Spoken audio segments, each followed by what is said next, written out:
Welcome in to Palmetto Sports Daily. I'm Carmine here in Greenville, and we have Kevin Bilodeau in Charleston. And of course, we're talking a lot of college football. But Kevin, we will at one point get to your favorite segment of the episode, which will be for the Swifties. Taylor Swift joining the New Heights podcast with the Kelsey brothers. That's coming up just a few minutes later. I know you're very excited for that one. But first, we start off with a little Clemson football because the Tigers were, as expected, ranked top 5 in the country with the newest AP poll. The first one, the highly anticipated one, the first one of the preseason. Of course, South Carolina also coming in ranked 13th in the country. And I have a little story with the big guys up front, the linemen, about their expectations from this ranking and how iron sharpens iron. Let's check that out. Here in Tiger Town, I asked the players for their reaction to being ranked top 5 in the country, but they're not as focused on the external expectation as they are on the internal preparation. We talk every day about winning the one. You got to win this one meeting, this one practice, this one week. And that's really what my focus is, just living in the present, being where my feet are, trying to be great where my feet are. For Clemson's offensive line, that one-day-at-a-time approach involves blocking one of the best defensive lines in the nation every preseason practice. Center Ryan Linthicum says he's seen improvement in both lines as iron sharpens iron. It's great competition. I mean, Peter's a dog, man, and the way he plays, it makes me better. Peter's a monster. I love going against him because it makes me better. So, it's a blessing for sure. Greenville High School graduate Colin Sadler getting experience at every position on the offensive line, explaining the challenge blocking one defensive player in particular. I'd say the most tricky to get a hold of at first is Peter Woods. He's built like a rock. He's a big, wide guy, but he uses his speed so well, and just kind of getting that cognitive speed back up and thinking like, okay, he's not necessarily going to try to run through my face first. He could, but he doesn't want to. So being able to get on little cues like that's been awesome. Always love giving the big fellas up front a little airtime, some credit there, because nothing basically stops and starts with them. I mean, if you can't get that push, as all you sports fans know watching, and you can't stop the push, then you're not going to push that ball anywhere. So the offensive line returning 4 starters for Clemson, and they also added in Braden Jacobs. I don't know, you've probably seen this guy, Kevin, because he's the son of Brandon Jacobs of my New York Giants, the big running back, who was a huge running back at the time, 6'4". I think he was like 260, just bulldozing people. And Braden Jacobs, have you seen that video of him working out with his father? Braden Jacobs is 6'7", 355 as a true freshman, and right now he's a backup lineman for Clemson on offense. And then the defensive line, like I mentioned, with 2 projected first-round draft picks in the upcoming NFL draft, with Peter Woods, TJ Parker. They brought in Will Held, who played all 24 games at Purdue in his first 2 years there, and DeMonte Capehart, who's now entering his 6th season with the Tigers. He's played in 45 games. And then you look at that on the defensive end, they basically have another starting front 4 on a bunch of other teams backing them up. So, Kevin, your thoughts on Braden Jacobs' incredible size, and then also just the linemen on Clemson that they're returning? Yeah, Carmine, you can make an argument that in the trenches, on both offensive and defensive, if you combine those, Clemson has maybe the best lineup in the entire country, a top 4 team, and they're bringing back 4 starters from last year, a team that went to the college football playoff. On the other side of the ball, like you mentioned, 2 guys are going to be projected top 15 picks in the first round of the NFL draft. So it's hard to see anywhere up and down their schedule where someone's going to get the better of them in the trenches on either side of the ball. I don't see a defensive line that's going to be able to manhandle them. I don't see an offensive line that's going to be able to contain Clemson any which way. I think South Carolina's defensive line could probably give Clemson a little bit of a run, led by Dylan Stewart. But for the most part, I mean, these guys are going to be really tough to beat once you start from those offensive and defensive line positions, Carmine. Yeah, totally agree. And another guy who's going to be tough to stop is Clemson quarterback Cade Klubnik, along with Gamecocks QB Lenore Sellers. Both of them named to the Manning Award watch list. There were 27 players named to this watch list, so it's not like exactly an exclusive bunch, but it is still cool when your quarterback is named to that watch list. Kevin, who do you think between Klubnik and Sellers has the better chance to actually win this award when it's all said and done? Well, first off, 27 guys named to this watch list it's a completely ridiculous number. How do you get 27? Like, Right. you either give me a round number, give me 30, give me 25, just don't give me 27. That's just going to bother me right off the start, Right. which makes sense because it's the Manning Award, so I hate it already. If I'm picking between Klubnik and Sellers, I'm going to look at Klubnik. I just think he's going to throw the ball more. I think they're going to amount for the same amount of offense. I think Sellers is going to have a lot with his legs. But I think voters, specifically at quarterbacks, the first thing they're going to look at is the passing numbers. And I think Klubnik's passing numbers are going to be more than Sellers because he's got more wide receivers to throw to, and just that's what he's going to do. He's not a runner as much as Sellers is. So he's going to have more passing yards. So I think that's the first thing you're going to look at. So I think I would give the edge to Klubnik there. Yeah, I agree. And the wide receiving targets is a big part of that. I mean, returning pretty much everyone from that wide receiving room for Clemson that was already good. And you had two true freshmen in Bryant Wesco Jr. and also, you know, their other wide receivers as well, TJ Moore, the other freshman, who were the starters as freshmen. So how much better are they going to get in year two? And then you return Greenville native Tyler Brown, who's now healthy after being injured all last season. He was a freshman All-American the year before. Antonio Williams, also projected first-round pick, an All-ACC. And then Tristan Smith, which I really think could add a totally new dimension to Clemson's offense. 6'5". He's the tallest wide receiver by 2 inches, coming from junior college and then FCS football, and now reaching his big dream that he talked about of playing big-time Division I football. So Dabo Swinney said they basically had 6 starters at wide receiver, or starting caliber players. And I also think, no offense to the Gamecocks fans there, we don't have any Columbia representatives, Rick Henry and Julia Westerman, on the injury list right now. But no, they're all good. They're just out for today. But, you know, as far as Clemson, the team, and Gamecocks, the team, I think Clemson's team is going to be way better, which, as you know, is a big factor in winning these awards.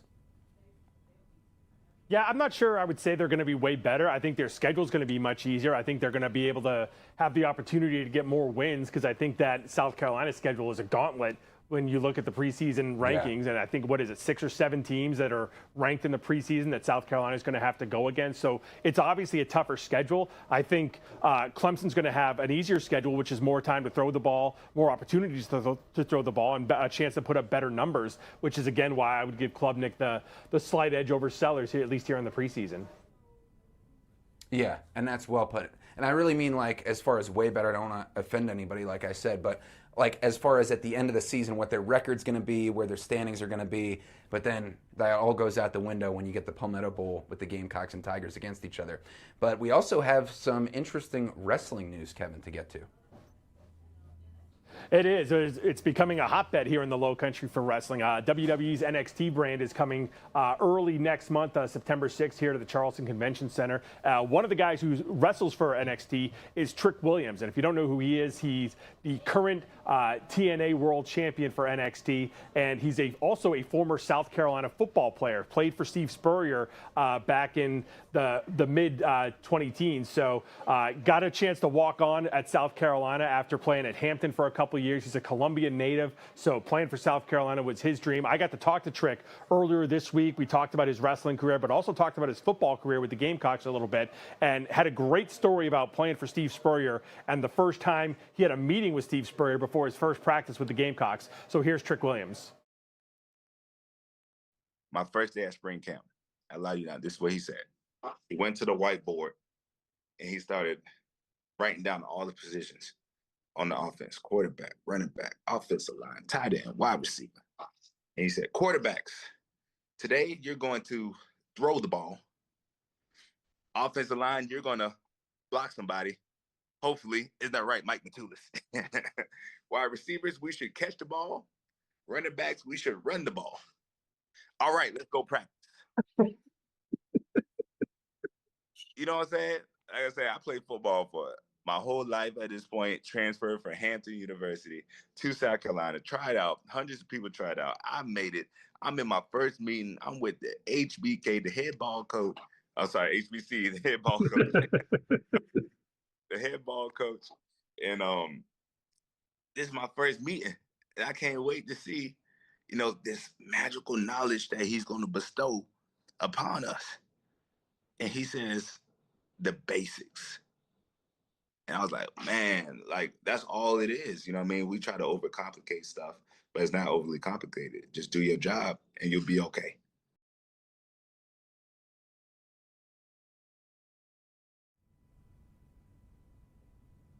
So that was a great conversation with Trick Williams. You can hear the entire thing on our Electric Billadu podcast and over on live5news.com here in the Low Country. We've got more to talk about here on Palmetto Sports Daily. We'll be back right after this.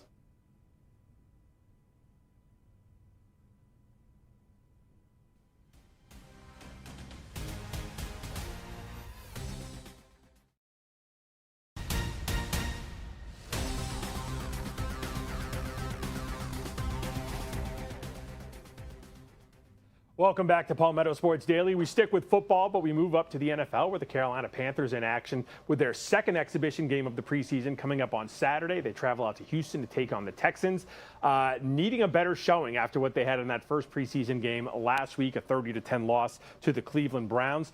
Bryce Young talking after the joint practice earlier this afternoon. And it's interesting, Carmine, because this is a kind of sliding doors moment for both the quarterbacks on these teams because remember, the Panthers took Bryce Young with the first overall pick just a couple of seasons ago. The guy taken right after him was the Texans quarterback C.J. Stroud. So it's kind of a what could have been moment for both teams. What if Carolina had taken C.J. Stroud? Would they be in a better position right now? What if Bryce Young had fallen to Houston with that second pick? Would they have been as successful as they were in that first year that Stroud went out and pretty sure won Rookie of the Year for the NFL that season after a great rookie season. Bryce was asked about that after practice today and talked about why Carolina is the place he's supposed to be. Yeah, everything. Yeah, I mean, I'm exactly where I'm supposed to be. I'm sure CJ will say the same thing about here. God doesn't make mistakes. Everything happens for a reason. So I'm super grateful to be a Panther. Again, for me, from my standpoint, always just trying to improve as a team, as a unit, as a group. We're trying to keep going, trying to keep getting better. Coach just talks about winning the day, taking it one day at a time. He always says it's the best day we got because it's all we got. And, that's the mindset. Today, it'll be the mindset tomorrow. So, again, for me, I'm grateful where I'm at, grateful to be where my feet are and continue to build with this group that I love. Carmine, there is literally no one in the Carolina organization that would tell you they regret taking Bryce Young over C.J. Stroud. But my question to you is, should they have regrets about that pick from a couple years ago? Well, definitely after the first year. I mean, they had totally divergent success rates in the first year, as you know, C.J. Stroud coming on the scene, blazing a trail, and then kind of regressing to the mean second year. Third year is kind of up in the air, which is crazy to think. After the first year, if you would have said after their rookie year, who would you rather have had? C.J. Stroud would have been the unanimous choice, at least off camera, of who everybody would say they would rather have. Now, it might be a little bit split, maybe 60-40, C.J. Stroud versus Bryce Young. So I guess it remains to be seen. I think you made the great point there, Kevin, about the sliding doors moment. But, also, too, that C.J. Stroud has had better targets than Bryce Young has had. And I don't know if that's totally true this year. Remains to be seen with the wide receiving core, with adding Ted McMillan as a rookie, the X-Man, Xavier Legette, coming, second year now after being on the Gamecocks. Adam Thielen has a lot of experience. And the Clemson guy, the two-time national champ Hunter Renfrow, who has been just tearing it up at camp from all reports. And I saw with my own two eyes. I mean, he's very difficult to stop. And coming back from a season off from football and health concerns, and now he seems to be totally healthy. So if you have that option, a slot option, I mean, this is a guy who had 1,000 receiving yards and 100 catches just a few years ago with the Raiders.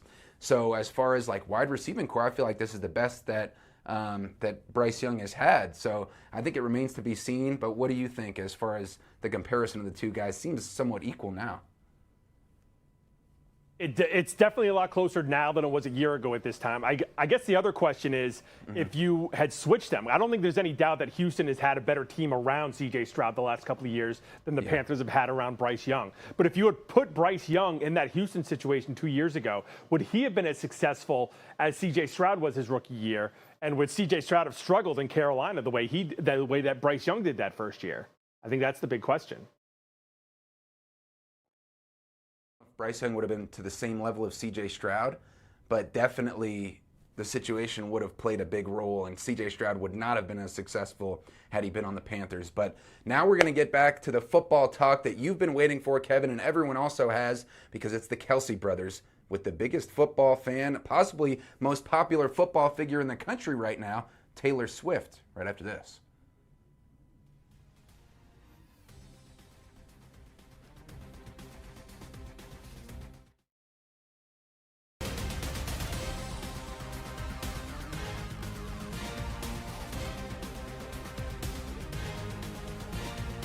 Welcome back to Palmetto Sports Daily. I'm Carmine, he's Kevin, but we're talking about a slightly bigger star, and that's Taylor Swift, because the Swifties were all going crazy yesterday when Travis Kelce and Jason Kelce, the NFL stars, had Taylor on their podcast, New Heights, one of the most popular podcasts in the entire world, one of the most popular stars in the entire world, and I believe, at least my girlfriend told me this, I haven't fact-checked this, but I'm pretty sure this is Taylor Swift's first ever podcast appearance, and she was on for 2 hours, and to get anyone for 2 hours of any notoriety, let alone somebody of her superstar status, one of the most popular people in the world, is incredible. She opened up about her and Travis's relationship, how it first started, which is hilarious. She also talked about her getting her master back, her collection of work that she had produced, her albums, and there you see right there. What a scene. What a scene, first of all, of the Kelce brothers to see Taylor Swift in such a casual setting. And yes, for you Swifties out there, she did have a couple clues in the background. So I know that's a huge thing with the Swifties. She also talked about her father, health battles, and just an incredible peek behind the curtain of such a major star. And she got emotional during pieces. I thought it was outstanding. 1.3 million people watched this live on YouTube. Kevin, my question to you, how many people at time of recording, it's been 19 hours, this has been out on YouTube, how many people do you think have viewed this in just 19 hours? I want to get this right. So we got 19 hours, 1.3 million watched it live. I'm going to say 32 million. Oh, not quite that many. It's 11 million in less than a day. But still, but what do you think? I know, Kevin. Sometimes you're a little bit of a Debbie Downer on topics like this. But what do you think about just the fact that these two pop culture and sports worlds combine, and just a moment like this taking place on a podcast platform? First off, I'm insulted by that accusation that I am a Debbie Downer on these things. Well, I don't even know where that came from. We're going to have a talk about this once we go to commercial, Carmine, because that's ridiculous. I haven't heard it. Don't care. I like Taylor Swift. That's where it came to a 2-hour from. Podcast. What are you talking about? Oh my gosh! I'm not downing anything. I'm sure it was delightful. Now we've got a row of producers laughing at me because I haven't listened to. I don't care about it. That's why I didn't listen. I don't know. I don't know what else you want me to say. So, but she's got a new album out. That would Guys, mean are we you're excited downing. for the new album? Are we excited for the new album?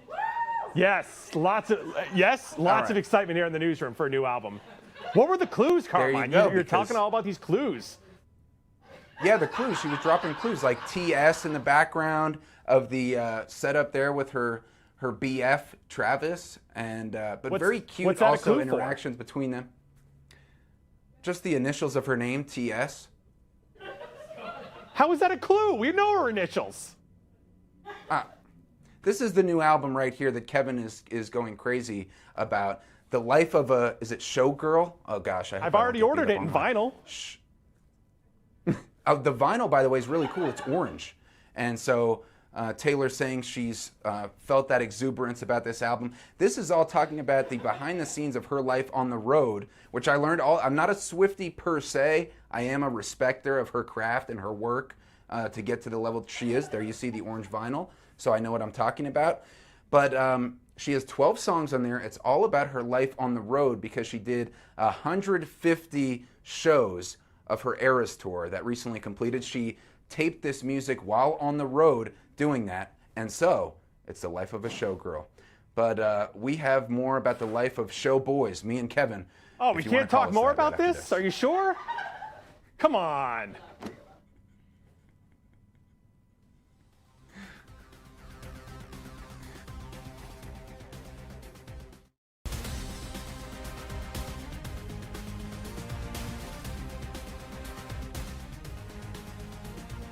And welcome back to Palmetto Sports Daily. We wrap things up with some soccer today. The Charleston Battery coming off an ugly loss this past weekend on the road against Louisville, dropping that one 4-1 in a matchup with the top two teams in the USL Championship League. They are back home this coming weekend, taking on Pittsburgh. Big matchup as they try to bounce back from that tough loss this past weekend. We talked to head coach Ben Pierman today about how the Battery try to make this comeback. You know, we talked about reflect, analyze, improve all the time. We've had a great week of reflection and getting back after it. Now it's the opportunity to go play the sport we love and get after it. This team's awesome. Our guys are confident. Our guys are very strong physically and mentally. Our guys are good footballers as well, and they love playing for the Battery. And more important, they love playing for each other and their families. So, we look at the film and we have to get better, but it's not like we also don't say, oh, hey, guys, just because we've got the second most points in the league that we're better than everybody else. You got to look in the mirror, you got to get better, and you got to keep going from there. So a big opportunity for the Battery this weekend, Carmine, as they try to bounce back from that tough loss at Louisville. Do you want to call me any more names before we go? I just was wondering if you're ready to adopt that mindset of the Battery of reflecting on your decision to not watch the podcast involving Taylor Swift, analyze why that was the wrong choice, and then prove that you really are a Swiftie to our Palmetto Sports Daily audience. I have no qualms with any decisions that I've made in the past 24 hours regarding this subject, so I will stand by everything I've done. Coming up tomorrow, you're going to see how much would you pay to give a high five to your favorite college football player. Swifties, how much would you pay to give a high five to Taylor Swift? All things we'll be talking about coming up here on Palmetto Sports Daily tomorrow. Don't forget to download the podcast tonight. We will see you back here tomorrow.